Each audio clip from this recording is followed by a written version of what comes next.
Kisah Para Rasul pasal 2 ayat 1 sampai 13. Begini saudara bunyi firman. Pentakosta. Ketika tiba hari Pentakosta, semua orang percaya berkumpul di situ, di satu tempat. Tiba-tiba turunlah dari langit suatu bunyi seperti tiupan angin keras yang memenuhi seluruh rumah di mana mereka duduk. Dan tampaklah kepada mereka lidah-lidah seperti nyala api yang bertebaran dan hingga pada mereka masing-masing. Maka penuhlah mereka dengan Roh Kudus.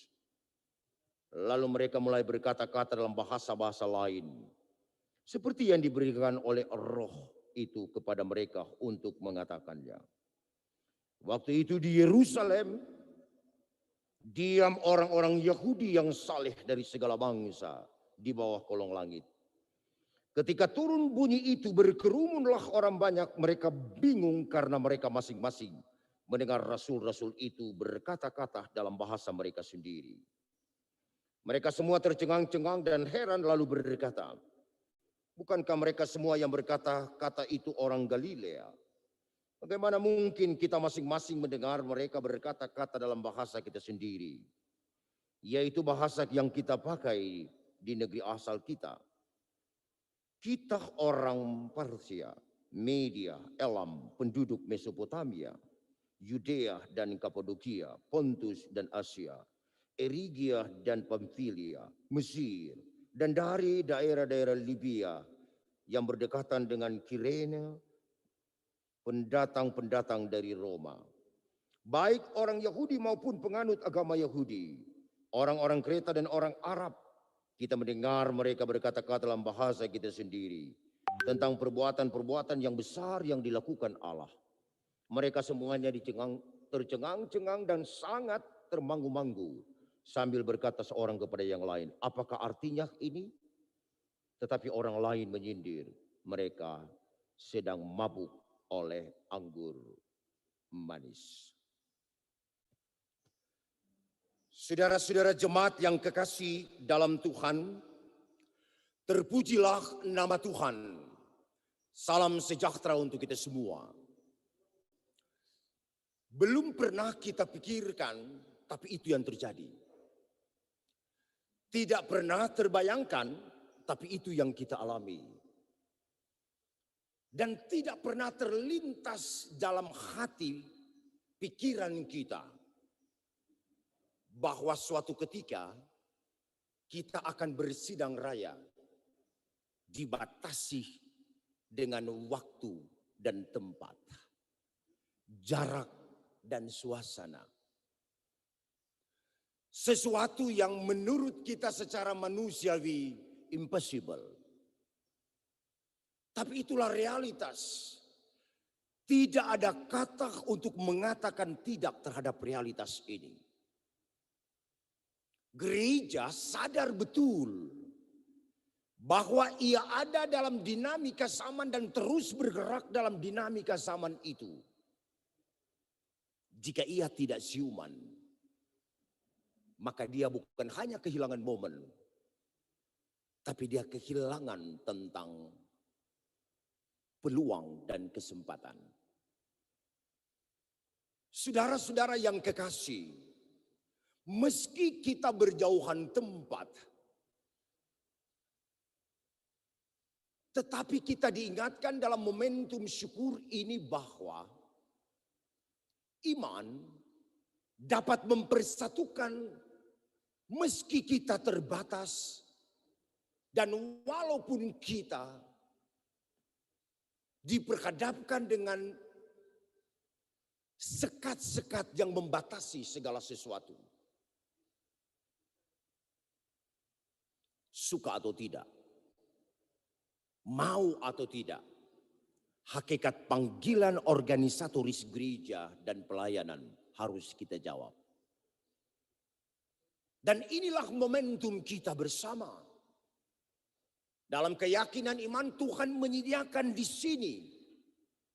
Hari ini kita harus memulai sesuatu meski sesuatu itu Realitas itu tidak pernah terbayangkan terlebih dahulu. Lalu saudara-saudara, dalam konteks ini kita diperhadapkan dengan peristiwa besar dan ajaib, menakjubkan dan mengagumkan.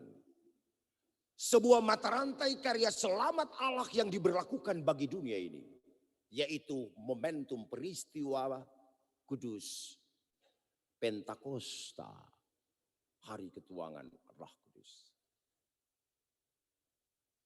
Pentakosta adalah salah satu cara Allah menghadirkan diri dan menjawab tentang apa yang Ia sampaikan dan apa yang diberitakan sebelumnya. Bahwa janji penyertaan itu akan berlaku atas dunia dan segala isinya. Meskipun harus diakui, peristiwa Pentakosta ini adalah peristiwa di luar dari batas-batas rasionalitas kemanusiaan. Karena itu, bagi orang Yahudi yang saleh, komunitas orang yang berkumpul di suatu tempat, bukan hanya takjub dan kagum dan heran, tetapi disertai dengan 1001 pertanyaan yang membuat mereka tidak sanggup untuk memberikan sebuah jawaban yang pasti. Pentakosta adalah demonstrasi Allah bagi dunia.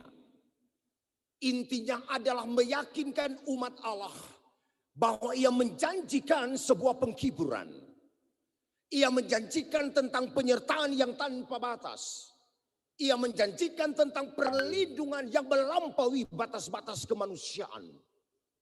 Dan Ia membuktikan kuasa penyertaan perlindungan itu melampaui kuasa dan kehendak manusia dan dunia. Ternyata saudara, peristiwa Pentakosta ini mengubah cara pandang orang melihat tentang kekuasaan. Mengubah cara pandang orang melihat tentang kehendak dan kuasa. Di dalam peristiwa Pentakosta ini yang ditandai dengan cakrawala turut berbicara. Dan tanda-tanda tentang turunnya dalam langit suatu bunyi seperti tiupan angin yang keras yang memenuhi seluruh rumah. Tanda-tanda di mana mereka terkagum dan takjub terhadap keadaan-keadaan yang berbeda yang belum pernah mereka alami. Maka sebetulnya peristiwa Pentakosta adalah bukan hanya peristiwa spektakuler, tapi peristiwa tentang demonstrasi kuasa dan kehendak karya Roh Kudus. Hari ini kita diingatkan sebagai gereja, di saat kita mempertanggungjawabkan hakikat keimanan dan pertanggungjawaban organisatoris bergereja, ingat, kuasa kita terbatas. Kehendak kita sangat terbatas.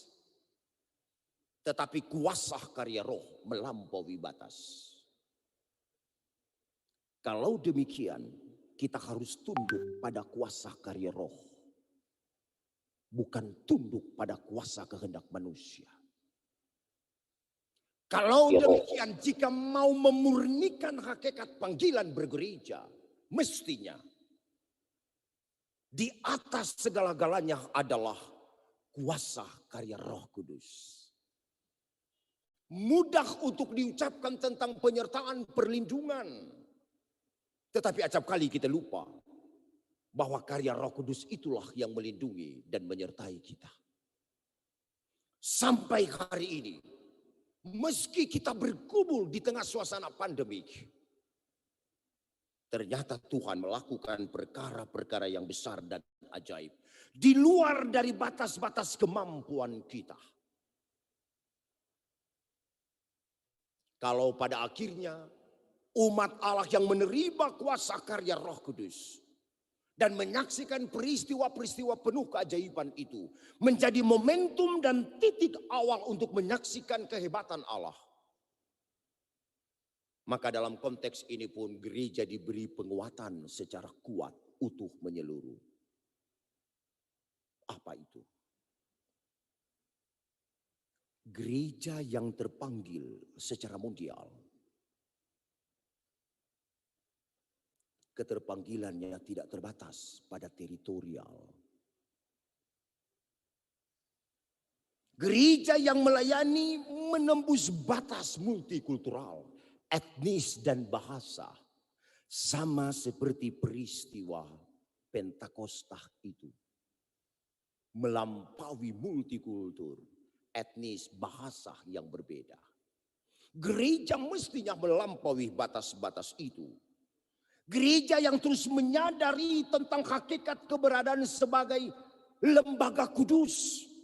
Karena memang ini kuasa karya Roh Kudus, bukan kuasa karya roh manusia.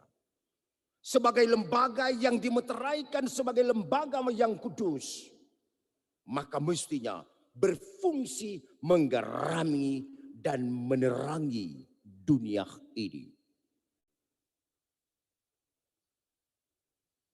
KGPM ada dalam pusaran zaman. Ia ada dan tidak terlepas dari keragaman persoalan dunia ini. Ia ada dalam lintasan sejarah pergulatan dunia ini. Ia tidak terbebas dan dibebaskan. Tetapi ia bergumul dalam sebuah realitas itu. Pada akhirnya KGPM harus mampu dan sanggup berselancar di tengah-tengah deru ombak taufan yang ganas sekalipun. Apa yang mau kita katakan dengan pergumulan ini? Tema sidang raya kita mengantar, aku adalah yang awal dan yang akhir. Bukan kita penentu awal dan akhir itu. Tuhan. Gereja yang ideal menempatkan kuasa karya Roh Kudus di atas segala-galanya. Lalu berani untuk mengatakan pernyataan imanmu. Dia yang awal dan yang akhir. Bukan kita. Akankah kita binasa melewati deru angin dan ombak taufan zaman? Saya mau katakan tidak. Sekali lagi tidak. Kenapa? Karena kuasa karya Roh Kudus itu menghibur, menguatkan, menopang, dan memampukan gerejanya sehingga tidak goyah, apalagi rapuh dan terjatuh. Hari ini kita disadarkan dan menyadarkan diri dari konteks Kisah Para Rasul pasal 2 bahwasanya gereja ini milik Tuhan. Bukan milik manusia, apalagi milik dunia. Gereja ini milik Tuhan.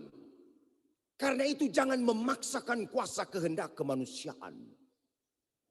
Tapi beri ruang kuasa Allah berlaku atas kehidupan ini. Jadikan kuasa Roh Kudus berlaku atas kita. Bukan kuasa roh kedagingan kita. Gereja adalah gereja. Dia harus terus berpengharapan secara utuh dan menyeluruh. Hanya dapat dimampukan kalau kuasa karya Roh Kudus berlaku atas hidup ini. Meski terkadang cemoohan datang silih berganti. Sama seperti mereka yang menerima kuasa karya Roh Kudus di hari Pentakosta. Tetapi ingat, sekali Tuhan menyatakan kebaikan, perlindungan, penyertaan, untuk selamanya Ia tidak membiarkan kita. Selamat bergumul di sidang raya ini. Belum pernah terjadi, tapi terjadi. Belum pernah terpikirkan, tetapi nyata. Biarlah kuasa Roh Kudus berlaku atas kita. Amin.